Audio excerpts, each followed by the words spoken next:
Trojan family, what's up, man? USCJ here. It's the top of the morning. Listen, I hope everybody's getting ready to get up, get out, make some things happen this morning, man. Listen, man, we've got, of course, you guys already know, most of you've already heard it last night. It came down, the CFP made it official, made USC the number 4 team in the country, man. Listen, we got so much to be thankful for. And listen, all we have to do now is, listen, we literally control our own destiny right now. There's no excuses. We got one more game this week. We want to lock into that. We want to focus on that. And listen, man, we just want to seize the moment, man. We are 11-1. Nobody thought we would be here, man. We're officially here. So listen, we want to talk about that. And there's an article, man, somebody sent me. I want to kind of address that article as well as it relates to USC being the biggest threat in the playoff. In the event we make it. I'm not crazy. I know a lot of people say USCJ, we got Utah. Listen, I'm celebrating. I am going to celebrate every area, every aspect of wherever we're at right now, because listen, we were 4-8 last year. I just love being in the conversation right now. I love hearing our names ringing in the bell, ringing in every area, man. I mean, listen, we could be still lost in the sauce like we were last year. So listen, when I hear information, when I see things, listen, I'm going to celebrate it because, listen, I know we don't have to be here right now. I know we could be in a different position. Lincoln Riley could have went to LSU. He could have went anywhere he wanted, but he chose to come here. We are happy to be 11-1 right now. We have a real opportunity to be in the playoffs. Are you kidding me? The real deal playoffs. Listen, we haven't been in the playoffs since the playoffs started. So listen, last time we smelled any type of playoff action, it was BCS era. So listen, let's talk about that. And USC has 7 players on the PFF All-American team, man. Listen, this is proving here that USC has some quality players, man. Real deal quality players. We want to take a look at that first and see who all USC has. So look, let's take a look at this, man. You guys know where to find me at. It's USCJ32 on Instagram, USCJ32 on Twitter. Hit me up on those 2 platforms anytime. Listen, let's take a look at this information. Directly from PFF, 2022 PFF College All-American Team. USC, Caleb Williams, Texas running back Dijon Robinson, and more. Let's take a look. And look, you see here, the first team, we're going to have Caleb Williams as the quarterback. Blake Crum, Michigan, of course, him and Bijan Robinson, the 2 best running backs. You come on down, look at Marvin Harrison, Xavier Hutchinson. Those will be wide receivers. Josh Downs as well, North Carolina. Michael Mayer from Notre Dame. That guy, you guys know, we just played against him. He's an absolute beast. Left tackle Joe Alt. Notre Dame, he's a good one. Andrew Voorhees, our very own. USC has 7 coming into this. 7 All-Americans. And this is the first team right here. We only have a couple on the first team. Scroll down. You look at the first team as well. You're going to have Caleb Bullock, safety, All-American, first team. Special teams, we don't have anybody on that. Second team, you're going to have here Jordan Addison, wide receiver. And then you're going to have center Brett Nealon for the second team offense. Moving on to the second team defense, which I totally don't agree with. Thule needs to be number 1. But look at where he's at, though. He's a edge rusher, and we know that he's leading the country right now on sacks. Then you're going to have cornerback Mekhi Blackman, who is an absolute lockdown corner. We talked about him, the transfer that came in from Colorado. Man, that guy's going to be a high draft pick. And let's move on to the special teams.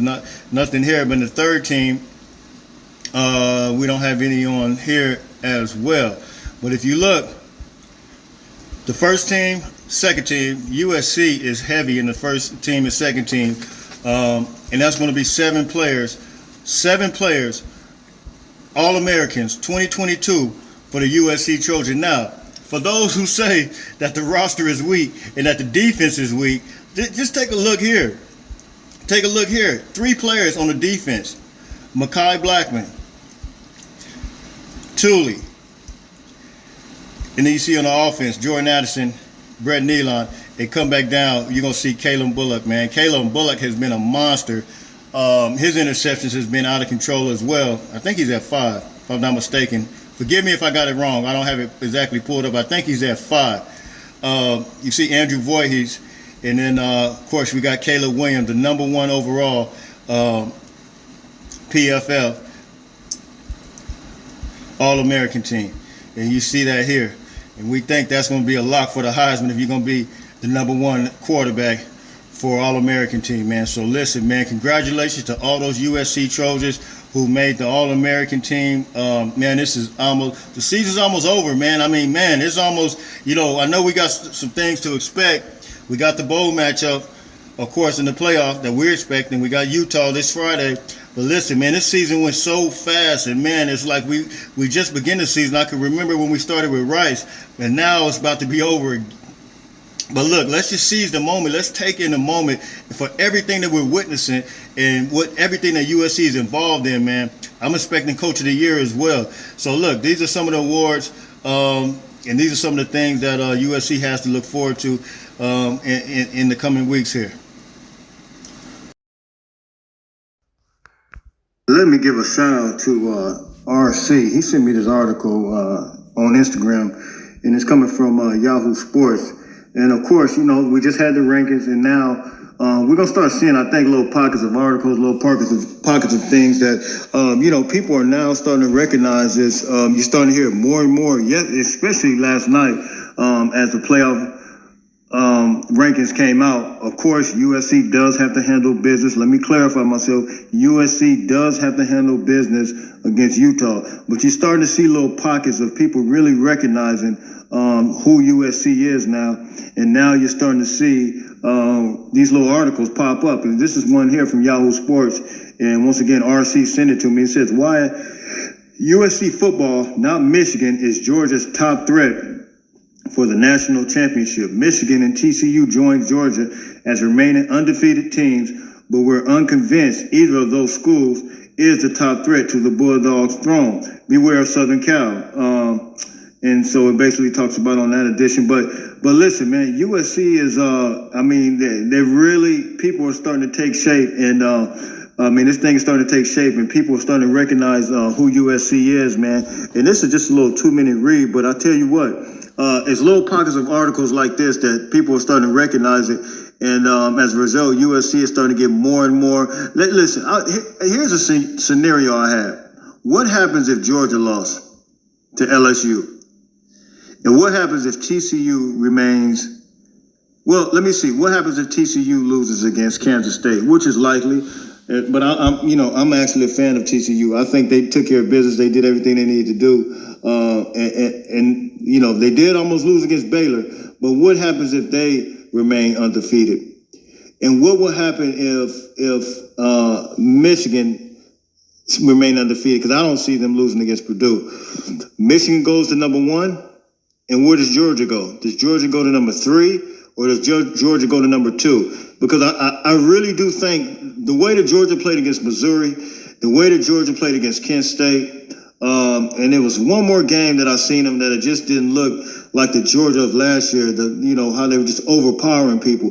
I just want to know, what do you think will happen with Georgia? Do you think they move to number 2?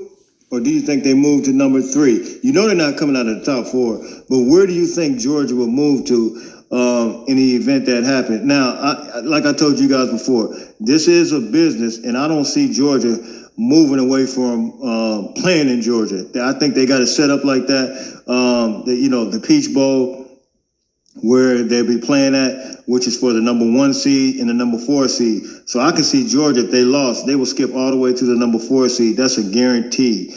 You guys heard it from me first. I don't see them moving to number 2 or 3. If they're not number 1, they'll be number 4. They're the only ones in the playoff that have that home field advantage.